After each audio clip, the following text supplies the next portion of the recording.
오늘 말씀은 유다서 1장 22절부터 23절까지의 말씀입니다. 어떤 의심하는 자들을 긍휼히 여기라. 또 어떤 자를 불에서 끌어내어 구원하라. 또 어떤 자를 그 육체로 더럽힌 옷까지도 미워하되 두려움으로 긍휼히 여기라. 아멘. 삶의 위기 속에서도 변함없이 주님을 믿고 따르며 순종의 길을 가는 성도 여러분을 예수님의 이름으로 축복합니다. 야곱의 형제 유다는 사랑받는 주의 자녀로서 지극히 거룩한 믿음의 도위에 자신을 세우고 성령으로 기도하며 하나님의 사랑 안에서 자신을 지키며 영생에 이르도록 주 예수 그리스도의 긍휼을 기다리라 라고 합니다. 이는 종말의 때를 사는 성도는 어떻게 살아야 되는가를 말씀해주고 있는 것이죠. 그래서 본문의 말씀은 이 은혜 받은 성도로서 어떻게 반응해야 되는가를 말씀해주고 있는 거예요. 그래서 4가지를 권면하고 있습니다. 첫째는 자신을 지극히 거룩한 믿음 위에 세우라라고 말씀하고 있는 거예요. 하나님이 주신 거룩한 믿음 위에서만 우리는 자라고 성장할 수 있기 때문인 겁니다. 둘째는 성령으로 기도하라라고 말씀하죠. 성령의 인도하심을 통해서만 우리는 마땅히 무엇을 기도해야 될지를 알기 때문인 겁니다. 셋째는 하나님의 사랑 안에서 자기를 지키라라고 말씀하죠. 우리를 사랑하신 하나님의 말씀에 순종하여 그 사랑 안에 머물라라고 말씀하고 있는 거예요. 넷째는 영생에 이르도록 주 예수 그리스도의 긍휼을 기다리라라고 말씀합니다. 주님이 다시 오시는 그날 누리게 될 그 구원을 기다리라라고 말씀하고 있는 거죠. 이처럼 성도는 이 멸망받는 자들과 달리 은혜에 반응하는 자로서 살아가야 되는 거예요. 그것은 주님이 다시 오실 그날까지 우리가 성도의 정체성을 지키며 살아가야 하기 때문인 겁니다. 오직 은혜로서만 우리는 자라고 세워지고 바르게 살아갈 수 있기 때문인 거죠. 그래서 말씀은 우리가 하나님 백성의 정체성을 잃어버리지 않고 주님의 백성답게 살아가라 라고 4가지를 권면하고 있어요. 그리고 본문은 이제 거짓 교사들의 영향력 아래에 있는 세 부류를 말씀해주고 있습니다. 그 세 부류에 대하여 긍휼히 여기라 라고 말씀해주고 있어요. 첫째는 의심하는 자들입니다. 둘째는 불 속에 있는 자들이죠. 셋째는 육체의 욕망으로 더럽혀진 자들이다 라고 말씀해주고 있어요. 그리고 이들과 다른 한 부류를 말씀하고 있는데 그들이 누구냐? 바로 그와 같은 자들을 긍휼히 여기는 자들, 성도다라고 말씀해주고 있는 것이죠. 이를 통하여 말씀하시는 바는 무엇일까요? 우리는 죄는 미워하되 사람은 미워하지 말라라는 말을 참 많이 들었습니다. 그러나 죄가 미우면 사람도 미운 것이 현실이죠. 사람들은 죄와 사람을 구분하지 않아요. 죄와 사람을 하나로 보고 그 죄에 대하여 사람 또한 마땅히 벌을 받아야 된다고 분노하며 미워하게 됩니다. 그래서 죄와 사람을 하나로 보고 응징하려고 하죠. 사울의 죽음 이후에 이스라엘은 이스보셋을 왕으로 섬기는 이스라엘 가문과 또 다윗을 왕으로 섬기는 이 유다로 나눠서 싸우게 됩니다. 이때 아브넬이라는 사람이 있었는데 이는 이스보셋의 신하로서 다윗의 부하였던 요압의 형제들과 싸우게 되죠. 그런데 이 요압의 동생이었던 아사엘이 아브넬을 쫓아가는 거예요. 아브넬이 아사엘에게 너 쫓아오지 말아라. 내가 너희 형 요압에게 요압을 어떻게 보겠느냐. 그러니 제발 나 쫓아오지 말아라. 라고 간청을 하고 만류를 했음에도 불구하고 아사엘은 이 아브넬을 죽이기 위하여 쫓아가게 됩니다. 그래서 아브넬은 어쩔 수 없이 이 아사엘을 죽이게 되죠. 일로 요압은 아브넬에 대한 복수를 꿈꾸게 돼요. 자기 동생 아사엘을 죽인 아브넬을 어떻게든 죽이고 싶었습니다. 그러나 마땅한 기회가 없었죠. 그러던 어느 날 이 요압은 아브넬이 다윗 왕이 있던 헤브론으로 왔다가 돌아갔다는 이야기를 듣게 돼요. 아브넬은 이 다윗과의 화친 계약을 맺고 다윗을 왕으로 세울 것을 약속하게 됩니다.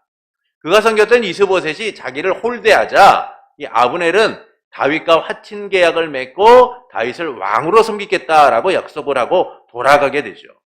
근데 이 아브넬이 왔다는 소식을 들은 요압은 그냥 있을 수가 없는 거예요. 자기 동생을 죽인 아브넬을 그냥 보낼 수가 없었습니다. 어떻게든 복수를 하고자 했죠. 왕 다윗이 아브넬을 용서하고 신하로서 받아들였다는 사실에 요압은 분노합니다. 그래서 다윗에게 가서 따지는 거죠. 왜 당신 그냥 돌려보내셨습니까? 왜 그를 그냥 내버려 두신 겁니까? 라고 얘기해요. 이미 다윗은 아브넬 죄를 용서하고 그를 신하로 받아들이기로 약속했기 때문인 거죠. 그런데 요압은 이를 받아들일 수가 없었던 겁니다. 그래서 사람들을 보내서 아브넬을 다윗 왕이 부르는 것처럼 속여서 불러들이죠. 그리고 잔혹하게 죽이게 됩니다. 왕의 뜻을 따라서 요압은 그의 죄는 미워하지만 그 아브넬은 용서했어야만 해요. 근데 요압은 그렇게 하지 못한 거죠. 이처럼 사람들은 이 죄와 사람을 나눠서 보지 못하고 함께 보고 복수를 꿈꾸게 됩니다.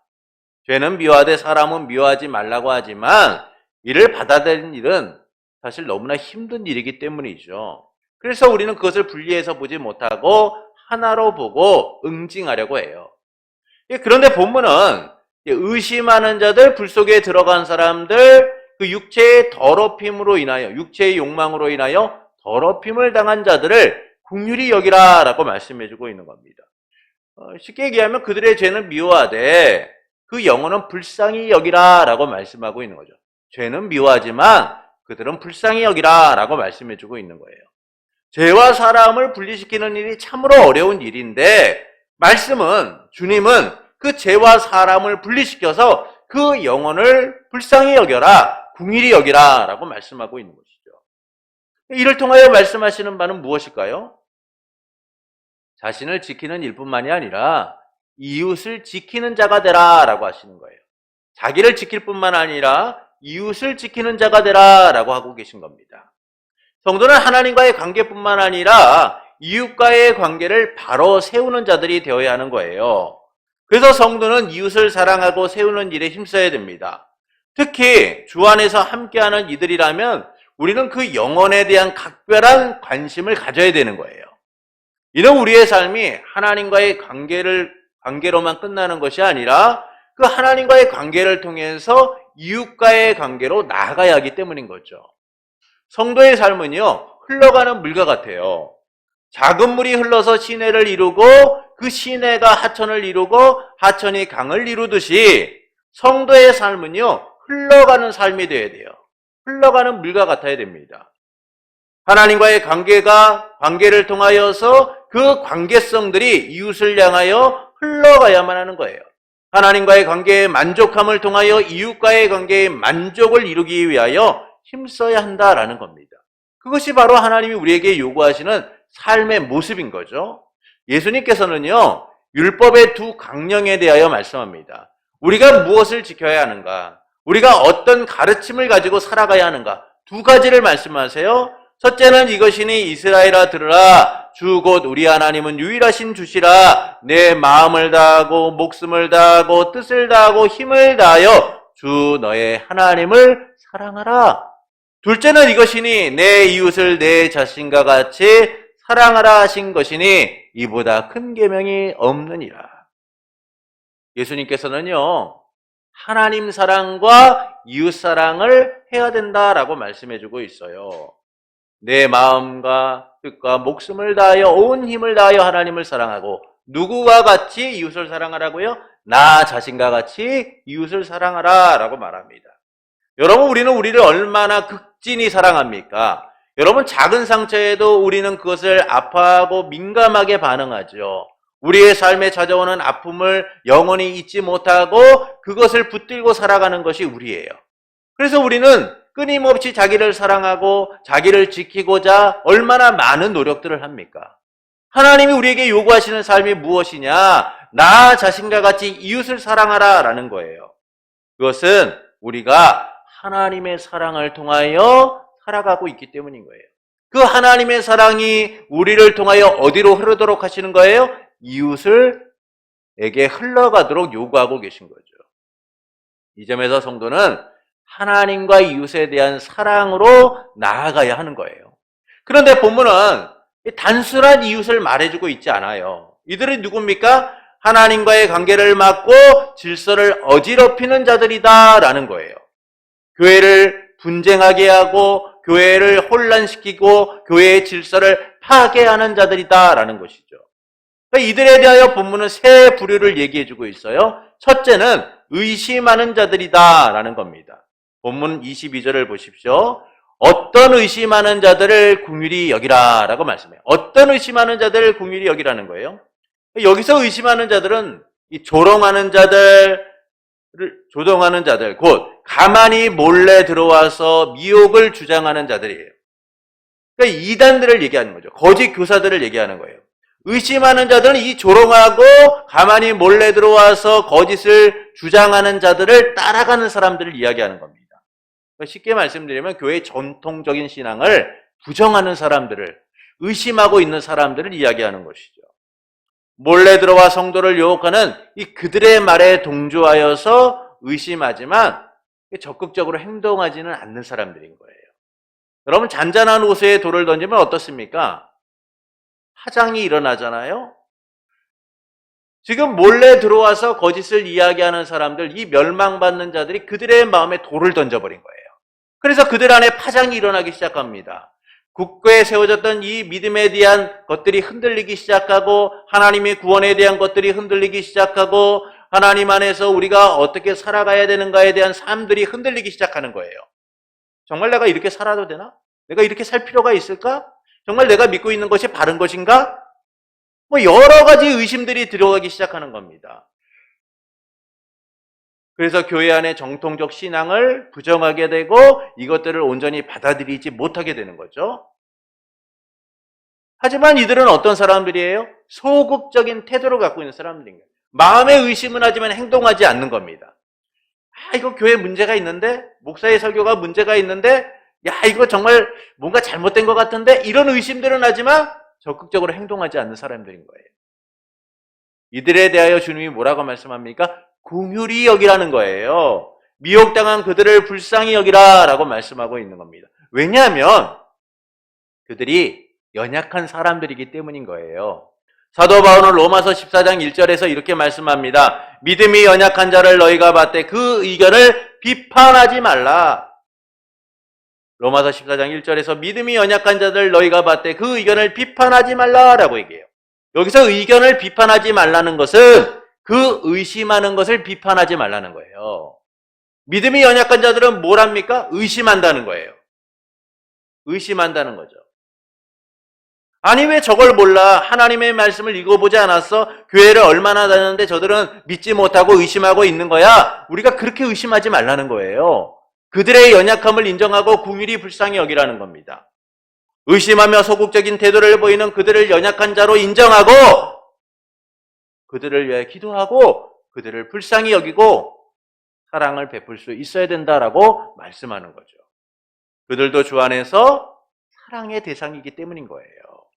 이 때문에 주님은 자신을 지키는 것에 대한 말씀 이후에 우리 주변에서 넘어진 자들, 사랑이 필요한 자들, 불쌍한 자들에 대하여 말씀해주고 있는 거예요. 특히 그들은 하나님의 말씀으로부터 흔들려가고 있는 이들을 하나님은 더욱더 불쌍히 여기라 라고 말씀하고 있는 것이죠. 그것은 하나님께서 우리를 지킬 뿐만 아니라 그 넘어진 자들까지도 지키기를 원하시기 때문인 거예요. 그래서 하나님의 은혜로 자라고 하나님의 은혜로 세워져가는 우리를 향하여 주님은 지금 넘어진 자들을 보고 그들을 불쌍히 여겨서 세워가라 라고 말씀해주고 있는 것이죠. 둘째는 불 속에 있는 자들입니다. 본문 23절 상반절에 보면 또 어떤 자를 불 속에서 끌어내어 구원하라 라고 말해요. 그들은 불 속에 있어요. 그 불 속에 있는 자를 끌어내어 구원하라는 거예요. 이 불 속에 있는 자들은 어떤 사람이냐면 의심의 단계를 넘어서 이단에 넘어간 사람들이죠. 그들은 저 멸망받는 자들과 같이 영원한 멸망을 향해 가는 자들을 이야기해주고 있는 거예요. 그러니까 이런 자들에 대하여 주님은 불 속에서 끌어내어 구원하라 라고 말씀하고 있어요. 자기 힘으로 분별하고 나올 수 없기 때문인 거예요. 여러분, 이단에 빠진 사람들이요, 자기 힘으로 나올 수 있나요? 그렇지 못해요. 대부분의 사람들은요, 그 이단이나 잘못된 가르침에 대하여 묵인을 합니다. 자기들 스스로도 잘못된 걸 알아도요, 쉽게 나오지 못해요. 왜냐하면 자기의 삶이 부정당하기 때문이에요. 내가 신앙생활하고 내가 믿고 내가 의지했던 것들이 부정당하기 때문인 겁니다. 그래서 스스로 그것을 진실인 것처럼, 그것이 옳은 것인 것처럼 붙잡고 나가는 거죠. 그래서 성도들이요, 잘못된 걸 몰라서 그곳에 있는 게 아니에요. 자기 삶이 부정당하지 않기 위하여. 스스로 그것을 부정하면 내가 신앙생활하고 내가 믿어왔던 것이 헛된 것이기 되기 때문에 잘못한 것을 알아도요, 빠져나오지 못하는 거예요. 지금 주님이 그와 같은 자들을 궁일이 여기라고 하시는 겁니다. 분별하지 못하고 나올 만한 능력이 되지 못하는 자들, 스스로 삶을 부정당하지 않기 위하여 그냥 그 자리에 주저앉은 사람들을 주님은 그 불에서 끌어내어 구원하라 라고 말하는 거예요. 자기 힘으로는 나올 수 없으니까. 그래서 우리로 하여금 그 영혼을 불쌍히 여겨 끌어내어 구원하라 라고 말씀하시는 거예요. 그러니까 이에 대하여 야고보서 5장 19절부터 20절은 다음과 같이 말씀합니다. 쉬운 성경으로 좀 읽어드릴게요. 네, 형제 여러분, 여러분 가운데 어떤 사람이 진리에서 떠나 헤매고 있을 때 누군가 그를 잘못된 길에서 다시 돌아오게 했다면 그는 죄인의 영혼을 사망에서 구원한 것이며 이로써 그 사람의 많은 죄도 용서받게 한 것입니다. 이처럼 주님은 진리에서 떠난 형제들을 외면하기를 원하시는 게 아니에요. 그 영혼조차도 주님께서는 끌어내어 구원하시기를 원하시는 거죠. 한 영혼이라도 돌아올 수 있도록 힘쓰는 삶, 그것을 주님이 우리에게 원하시고 있다라는 겁니다. 이것은 하나님께서 우리 자신을 지키는 것처럼 넘어진 자들을 지키기를 원하시기 때문이에요. 그들의 영혼조차도 하나님께서는 사랑하시기 때문이죠. 그래서 주님은 할 수 있는 대로 우리가 그들을 위하여 기도하고 불 속에서도 끌어내어 구원하시기를 원하시고 있는 거예요. 그 영혼을 불쌍히 여기기를 원하시는 겁니다. 하나님이 세상을 심판하실 때 하나님이 그 심판의 대상들을 갖다가 심판하시면서 기뻐하시는 게 아니에요. 그 영혼들을 안타까워하시는 거죠. 하나님은 그래서 우리가 그 불 속에 있는 자들까지도 끌어내어 구원하시기를 원하시고 있는 거예요. 셋째는 육체까지도 더럽힌 자들에 대하여 말씀합니다. 22절 하반절에 보면 또 어떤 자를 그 육체로 더럽힌 옷까지도 미워하되 두려움으로 궁일이 여기라 라고 말해요. 이들은 육신의 정욕으로 인하여 이미 더럽혀진 자들인 거예요. 그러니까 이들은 어떤 사람들이냐면 이단에 넘어갔을 뿐만 아니라 이단의 이 부도덕하고 음란한 일에 대하여 적극적으로 동참하는 자들을 이야기해주고 있는 거예요. 이 더럽힌 옷까지도 미워하라 라는 말은요, 그 죄에 대한 조금의 동정심도 갖지 말고 혐오하라는 거예요. 죄에 대하여 혐오하라는 겁니다. 죄에 대하여 증오하라는 거예요. 죄에 대하여 미워하라는 겁니다. 철저하게 미워하라는 것이죠. 여기서 옷은 속옷을 의미해요. 방탕하고 음란함으로 인하여 오염되고 더럽혀진 그들의 삶을 주님은 미워하라 라고 말씀하고 있는 거예요. 그래서 말씀은 이들의 죄를 철저하게 미워하고 증오하라 라고 말씀하시면서 증오하고 미워하라 라고 말씀하는 거죠. 그래서 죄의 결과로 인하여 나타나는 오염을 혐오하라는 거예요. 그들의 죄로 인하여 주변 곳곳이 오염되지 않도록 그것을 혐오하라 라고 말씀하고 있는 것이죠. 이는 죄가 더 이상 퍼지지 않도록 경계하며 긍휼을 베풀라 라고 말씀하고 있는 거예요. 죄에 대한 증오와 두려움을 갖되 그 영혼은 긍휼히 여기라 라고 말씀하고 있는 거죠. 그 이야기가 뭡니까? 죄는 미워하되 사람은 미워하지 말라는 거예요. 그 영혼조차도 하나님은 불쌍히 여기시기 때문인 거죠. 안타까워하시기 때문인 거예요. 왜냐하면 그들은 오염된 상태에서 치료받고 회복되어야 될 불쌍한 영혼이기 때문인 겁니다. 그래서 주님은 죄의 오염을 경계하고 두려워하면서 긍휼히 여기라 라고 말씀하는 것이죠. 그러니까 이에 대하여 디도서 3장 10절부터 11절에 보면은 다음과 같은 말씀이 있어요. 디도서 3장 10절부터 11절에 보면은 이단에 속한 사람을 한두 번 훈계한 후에 멀리하라. 이러한 사람은 내가 아는 바와 같이 부패하여 스스로 정죄한 자로서 죄를 짓느니라. 이들의 영혼을 불쌍히 여기고 경고하고 바르게 세우기 위하여 노력해야 되지만 때로는 그들이 그것을 듣지 않을 때는 거부하고 멀리하라 라고 말씀하고 있는 거예요. 왜 그렇습니까? 죄의 오염 때문인 거죠. 그래서 주님이 뭐라고 말씀하세요? 그들의 더럽힌 옷까지도 미워하되 혐오하고 증오하되 그들을 불쌍히 여기라고 말씀하는 거예요. 어떻게 해요? 두려워하는 가운데, 떨리는 가운데 긍휼히 여기라고 말씀하고 있는 겁니다. 왜냐하면 죄의 오염으로 인하여 더 큰 문제들이 일어날 수 있기 때문인 거예요. 이처럼 하나님께서는 그들의 영혼을 불쌍히 여겨 죄의 오염을 미워하고 두려워하는 가운데 다가가라 라고 말씀하고 있는 거예요. 안타까워하라 라고 말씀하는 거죠. 긍휼히 여기라 라고 말씀하고 있는 거예요. 그러나 그들이 그 사랑을 받지 않을 때는 멀리하라 라고 말씀하고 있는 겁니다. 어찌 보면 이와 같은 일은 성도들에게는 매우 부담되고 힘든 일일 수 있어요. 저들로 인한 강한 저항을 받고 위기를 맞을 수도 있기 때문인 거죠. 근데 주님은 그들을 긍휼히 여기라 라고 말씀하고 있어요. 그릇된 가르침에 의심하고 불속에 들어가고 이미 그곳에 깊이 빠져서 똑같은 죄악을 짓고 있는 이들을 불쌍히 여기라는 겁니다. 그것은 우리가 저 멸망받는 자들과 달리 하나님의 사랑과 그리스도의 은혜로 말미암아 살아가고 있기 때문인 거예요.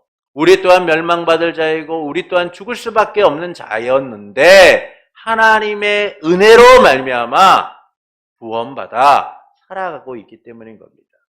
그래서 주님은 지극히 거룩한 믿음 위에서 자신을 세우고 성령으로 기도하고 하나님의 사랑 안에서 자기를 지키며 영생에 이르도록 주 예수 그리스도의 긍휼을 기다리라 라고 말씀해주고 있는 것이죠.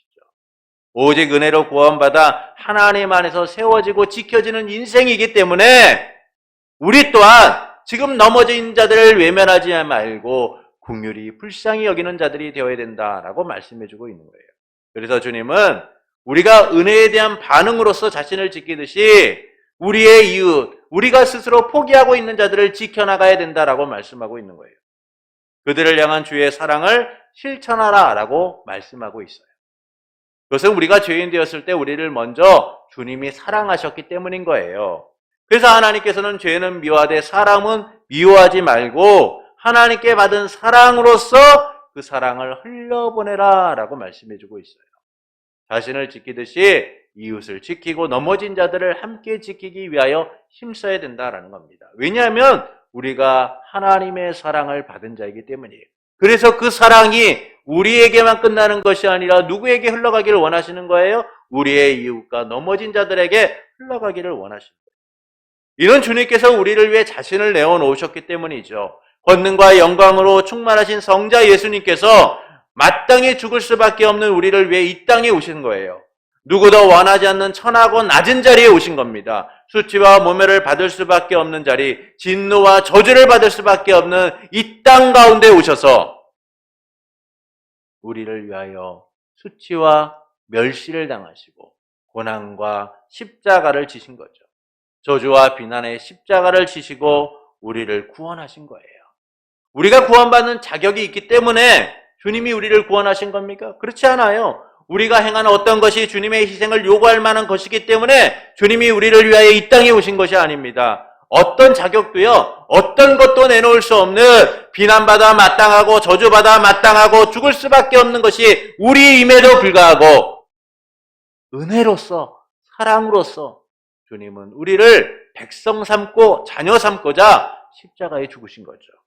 오직 우리를 사랑하시고자 우리를 백성 삼고자 어떤 이유도 없이 무조건적으로 선택하여 하나님의 자녀가 되게 하신 거예요. 그 위대하신 사랑과 은혜 아래 우리가 살아가고 있는 겁니다. 그래서 주님은 우리가 받은 은혜를 흘려보내기를 원하시는 거예요. 주께 받은 사랑으로 나를 지키듯이 우리의 이웃과 넘어진 자들을 지키고 사랑하기를 원하시는 겁니다. 그것이 주님이 우리에게 원하시는 바죠. 예수님께서는 이 땅 가운데 있는 성도들의 삶을 무엇라고 말씀합니까? 빛과 소금이 되어라 라고 말씀하고 있어요. 너희는 세상의 빛이니 너희는 세상의 소금이라고 말씀합니다. 그 의미가 무엇입니까? 우리가 하나님께 받은 사랑으로서 세상을 비추고 세상을 만나게 하는 인생이 되라는 거예요. 하나님께 받은 사랑에만 머물러 있는 것이 아니라 그 사랑을 가지고 세상에 나가 오늘도 넘어져 있는 자들, 오늘도 쓰러져 있는 자들, 오늘도 사망의 그 늪 가운데 헤매는 자들을 외면하지 말라는 것이죠. 왜냐? 우리가 긍휼히 여김을 받은 자이기 때문이에요. 예수님께서는요, 하나님의 나라는 자기 종들과 결산하는 왕과 같다라고 말씀하셨어요. 하나님의 나라는 자기 종들과 결산하는 하나님의 나라와 같다라고 하십니다. 그러면서 이 이야기를 하시는 거예요. 하나님이 결산을 시작할 때 한 사람이 있었다라는 겁니다. 이 사람이 어떤 사람이냐? 참으로 악질이었다는 거예요. 왕에게 많은 빚을 졌음에도 불구하고 그것을 갚지 않고 버티는 사람이었다는 겁니다. 왕이 결산을 하면서 보니까 아주 이거 나쁜 사람인 거예요. 그래서 그를 불러드립니다. 10,000달란트 빚진 종을 불러들인 거죠. 그래서 그에게 돈을 갚으라고 요구했어요. 근데 그에게 아무것도 없자 왕은 종에게 이야기하는 거죠. 그의 몸과 아내와 자녀들과 그가 가진 모든 것을 팔아서 당장 내 빚을 갚아! 너뿐만이 아니라 내 아내와 내 자식들 그리고 네가 가진 모든 것을 갚아라. 당장 갚아.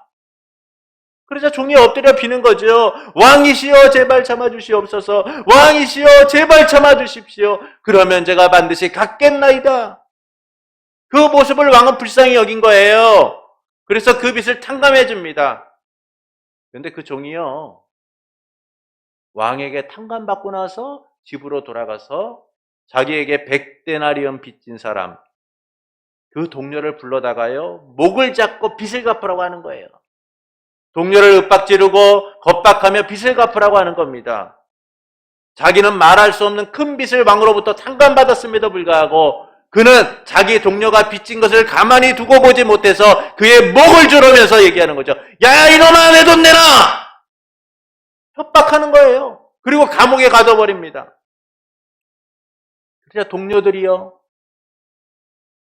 그의 불쌍함을 알고 왕에게 간청하는 거죠. 왕이시여, 당신이 면죄해줬던 그 종이 동료의 그 아픔을 외면하고 긍휼히 여기지 않았습니다. 왕은 동료를 가진 종을 불러다가 악한 종아 내가 나에게 간청하였을 때 내가 너에게 그 빚을 다 면제해 주었는데 그러면 내가 너를 긍휼히 여긴 것처럼 너도 네 동료를 긍휼히 여겨야 되지 않겠어? 그러면서 왕은 그 종이 빚진 모든 것을 갚을 때까지 감옥에 가둬두라라고 명령을 하죠. 이 예화 이후에 예수님께서 뭐라고 말씀합니까? 내가 너희 형제를 진심으로 용서하지 않으면 하늘에 계신 네 아버지께서도 너희에게 이와 같이 하실 것이다. 주님은 용서에 대한 말씀을 통하여서 하나님의 나라는 무엇이냐? 우리의 빚을 탕감해 주신 그 하나님께서, 우리에게 긍휼을 베푸신 그 하나님께서 은혜를 베푸신 것처럼 하나님 나라 백성된 우리 또한 그렇게 긍휼을 베푸는 자가 되어야 된다라고 말씀해 주고 있는 거예요. 내가 너를 긍휼히 여겼다면 너도 긍휼히 여기는 것이 당연하더라. 주님이 우리에게 그렇게 말씀하는 거죠.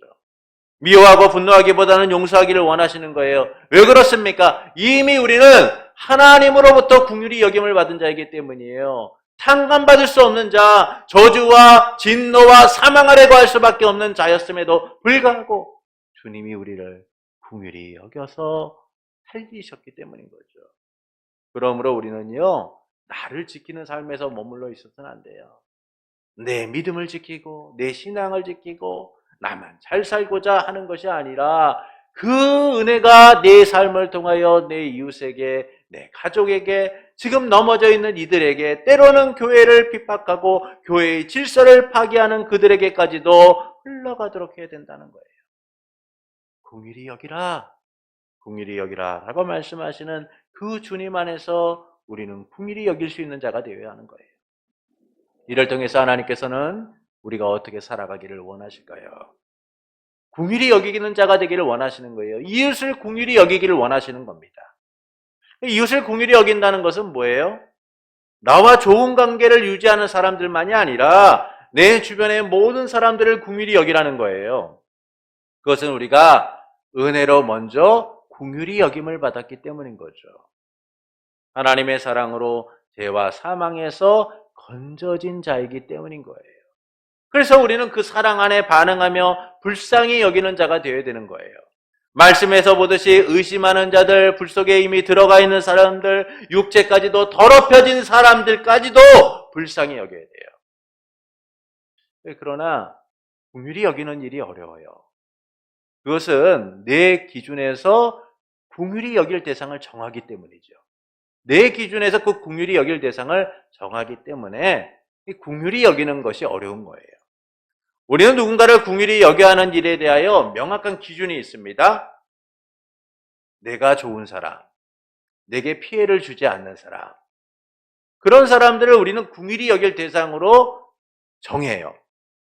이처럼 우리는 나와의 관계 속에서 분쟁이 없는 이들을 긍휼의 대상으로 삼습니다. 혹시라도 내게를 피해를 주거나 분노하게 하는 이들은요, 긍휼의 대상이 아니라 보복의 대상, 응징의 대상, 마땅히 멸망받아야 되는 대상처럼 여기며 살아가죠. 그러다 보니까 모든 이들을 긍휼히 여기는 일이 어려운 거예요. 지금도 우리는 누군가에 대한 분노와 원망으로 가득할 때가 있죠. 이 때문에 주님의 기준과 주님의 마음으로 그 대상을 보기보다는요, 우리의 감정과 기준으로 그를 바라보는 거예요. 그러니 긍휼히 여김이 나타나겠습니까? 용서하기보다는 다쳐지고 봉인된 마음으로 바라보게 되니 긍휼의 자리가 존재하지 않는 거예요. 멱살을 잡고 내 돈 내놔 라고 외쳤던 그 종처럼 우리도 똑같이 긍휼히 여기기보다는 그래 네 죄로 인하여 그렇게 된 거야. 너 그렇게 된 게 당연하지 라고 우리는 판단하고 비판하고 살아갈 때가 있어요. 그러나 주님은 우리가 긍휼히 여김을 받은 자인 것처럼 긍휼히 여기는 자가 되기를 원하시는 거예요. 그것은 용서받을 수 없는 우리가 용서받았기 때문인 거죠. 이를 위해 주님은 우리를 위해 십자가를 지셨으며 우리를 하나님의 자녀로 삼아주신 거예요. 용서받지 못할 원수된 우리를 긍휼히 여기시고자 하나님께서 독생자 예수 그리스도를 내어놓으신 거예요.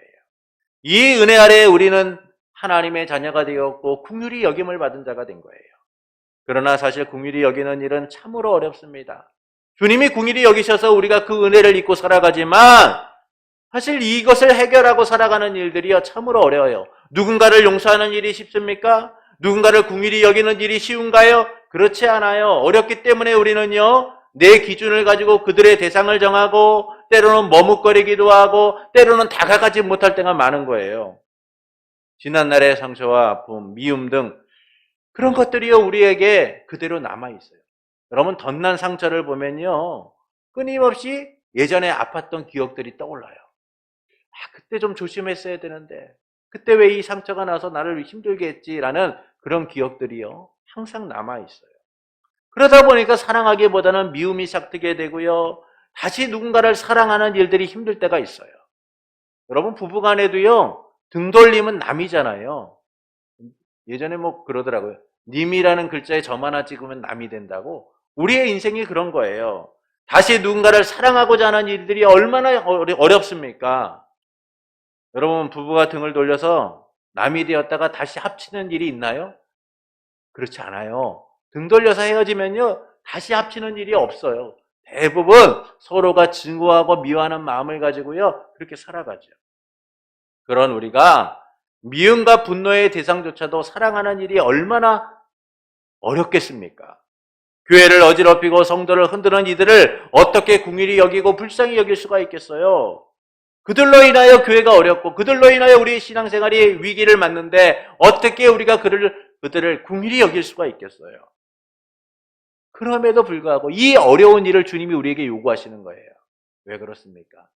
주님이 먼저 우리를 긍휼히 여기셨기 때문인 거예요. 그래서 우리도 긍휼히 여기는 자가 되기를 원하고 계신 겁니다. 그것이 바로 아버지의 마음이죠. 우리를 사랑하신 그 마음으로 우리도 그들을 사랑하기를 원하시는 거예요. 그것이 저들이 멸망받는 자들과 다른 그것이 바로 멸망받는 자들과 다른 성도의 삶이기 때문이에요. 은혜에 반응하는 삶, 우리를 은혜로 자녀 삼아주신 그 삶에 대한 모습인 거죠. 그래서 우리는 긍휼을 받은 자로서 긍휼히 여기는 자들이 돼야 돼요. 때론 그것이 우리에게 힘들고 어렵지만 하나님의 은혜를 덧입어 힘입어 우리 또한 그 사랑으로서 다가갈 수 있어야 돼요. 이를 위해 주변에 불쌍히 여겨야 될 세상이 누구인지를 다시금 살펴보시는 것은 어떨까요? 궁일이 여기지 못하는 내 삶의 문제들을 좀 짚어보고 궁일이 여기기 위하여 마음을 열고 거리를 좁혀가는 성도가 되시는 것은 어떨까요? 사랑하는 성도 여러분, 이 본문을 의심하는 자들, 불 속에 들어가는 자들, 육체까지 더럽혀진 자들을 궁일이 여기라고 말씀합니다. 그들의 죄는 미워하되 그 영혼은 불쌍히 여기라고 말씀하고 있는 것이죠. 이는 자신을 지키는 일뿐만이 아니라 이웃을 지키는 일들이 필요하다라는 거예요. 그것은 우리가 하나님의 긍휼히 여김을 받은 자이기 때문이죠. 성도는 하나님과의 관계뿐만 아니라 그 관계를 통하여 이웃과의 관계로 그 영역이 확장되어져야 하는 거예요. 성도의 자유는요, 하나님과의 관계로서 끝나는 것이 아니에요. 그 하나님과의 관계를 통하여 이웃을 사랑하고 이웃과의 관계를 넓혀가는 일들. 그것이 바로 성도의 자유이며 기쁨이고 복된 삶인 것이죠. 그래서 주님은 우리에게 단순한 하나님과의 관계에만 머물지 말고 이웃을 향하여 그 사랑을 베풀라라고 말씀해주고 있어요. 그 대상이 누굽니까? 오늘 본문에 세 부류로 말씀하죠. 첫째는 의심하는 자들이에요. 정통적 신앙을 의심하고 소극적 태도로 임하는 사람들을 불쌍히 여기라라고 말씀합니다. 그들은 연약한 자들이기 때문이죠. 둘째는 불 속에 있는 자들이에요. 이미 이단에 넘어간 사람들이죠. 그러나 그들은 자기 힘으로 분별하고 그것을 나올 수 없는 사람들이에요. 그래서 주님은 끌어내어 구원하라 라고 말씀하고 있는 거예요. 적극적으로 도우라 라고 말씀하는 겁니다. 셋째는 육체까지 더럽힌 자들이에요. 방탕하고 음란으로 오염되어서 더럽힌 자들이죠. 이들의 죄에 대하여 미워하고 혐오하고 증오하고 경계하라는 거예요. 그러나 두려움으로 그 영혼만큼은 불쌍히 여기라, 긍휼히 여기라 라고 말씀하고 있는 거예요. 죄의 오염을 경계하고 두려워하면서 그 영혼을 긍휼히 여기라 라고 하시는 겁니다. 이처럼 주님은 의심하는 자들, 불 속에 들어간 자들, 육체까지 더럽혀진 자들을 긍휼히 여기라고 하세요. 그것은 우리가 저 멸망받는 자들과 달리 하나님의 사랑과 그리스도의 은혜로 살아가고 있기 때문이에요. 그들보다 먼저 하나님의 긍휼하심을 덧입은 자이기 때문이죠. 그래서 주님은 저 멸망받는 자들과 달리 우리가 하나님의 백성으로서의 정체성을 드러내라는 거예요. 성도임을 나타내라는 겁니다. 저들과 우리는 다르다는 사실을 보여주라고 말씀하고 있는 것이죠. 그것이 바로 은혜에 반응하는 삶이고 하나님의 사랑과 은혜 아래 머무는 삶이기 때문인 거죠. 그래서 주님은 죄는 미워하되 사람은 미워하지 말고 주의 사랑으로서 다가가라라고 말씀하고 계신 거예요. 이는 우리 주 예수 그리스도께서 용서받을 수 없는 우리를 위해 십자가에 죽으셨기 때문인 겁니다. 어떤 자격도 없는 우리를 무조건적으로 선택하셔서 그 사랑 안에 머물게 하셨기 때문이에요. 그래서 우리도 그 사랑으로 반응해야 돼요. 긍휼히 여김을 받은 자로서 긍휼히 여길 수 있는 자들이 되어야 하는 겁니다. 나만 세울 뿐만 아니라 이웃도 함께 세워가는 이들이 되어야 된다라고 말씀해 주고 있는 것이죠. 이를 통해서 하나님은 우리가 어떻게 살아가기를 원하실까요? 긍휼히 여기는 자가 되기를 원하시는 거예요. 이웃을 긍휼히 여기기를 원하시는 겁니다. 그러나 긍휼히 여기는 것이 얼마나 어려운 일입니까? 내 기준에서 긍휼히 여길 대상을 정하고 살아가기 때문에 우리는 분명해요. 이 사람은 긍휼히 여길 대상, 이 사람은 미워해야 될 대상이라고 우리는 스스로 분류하면서 살아요. 그러나 주님은 그 대상을 제한하지 않으시는 거죠. 그가 누구건 너 또한 사랑받은 자로서 긍휼히 여김을 받은 자로서 긍휼히 여기라고 말씀해 주시기 때문이에요. 그래서 우리는 우리의 기준이 아니라요, 주님의 기준과 주님의 마음으로 다가갈 수 있어야 되는 거예요. 주께서 우리를 긍휼히 여기셨듯이 우리 또한 긍휼히 여길 수 있는 자들이 되어야 돼요. 이 점에서 우리 안에는 많은 갈등이 생기게 됩니다. 여전히 우리의 마음은 누군가를 긍휼히 여기는 데 익숙하지 않기 때문이에요. 내 감정과 상태에 따라서 그 대상과 방법도 달라지기 때문인 거죠. 특히 그 대상의 죄가 명확하고 분명하다면 우리는 그것들을 쉽게 받아들일 수가 없어요. 오히려 세상처럼 심판자가 되고 심판의 자리에 앉아서 그들을 판단하게 되죠. 그런 우리가 긍휼히 여기는 일이 얼마나 어려운 일입니까? 그럼에도 주님은 그 영혼을 불쌍히 여기라, 긍휼히 여기라라고 말씀해주고 있어요. 여기서 가장 큰 전제는 주님이 우리를 먼저 긍휼히 여기셨기 때문인 거죠. 그래서 우리도 그 사랑으로 그들을 불쌍히 여기는 자들이 되어야 하는 거예요. 주님의 은혜에 새롭게 되고 은혜로 살아가는 자녀이기 때문에 우리 또한 주님의 마음과 기준으로서 그들을 바라볼 수 있어야 한다라는 겁니다. 이를 위해서 주변에 불쌍히 여겨야 될 대상이 누군가를 다시 살펴보는 것은 어떨까요? 긍휼히 여기지 못하는 내 삶의 문제를 좀 짚어보시고 긍휼히 여기기 위하여 좀 마음을 열고 그들과의 거리를 조금씩 좁혀가는 성도가 되시는 것은 어떨까요? 그때 우리는 주님의 마음으로 긍휼히 여기는 삶을 살아가게 될 겁니다. 내게 베푸신 은혜에 반응하며 살아가는 삶이 얼마나 고귀한지를 알게 될 거예요. 참 어려운 일이지만 그러나 그것이 주님이 원하시는 삶이고 은혜에 반응하는 삶이기 때문에 우리 또한 긍휼히 여김을 받은 자이기 때문에 다시 마음을 붙잡고 주님의 사랑으로 나가는 이들이 되어야 하는 것이죠. 그러므로 긍휼히 여기신 주님의 말씀을 따라 긍휼히 여기기를 원하는 성도 여러분에게 먼저 사랑하시고 그 사랑을 나타내신 삼위일체 하나님으로 인하여 긍휼히 여기는 삶이 주는 가치와 기쁨으로 충만해지기를 예수님의 이름으로 축원합니다.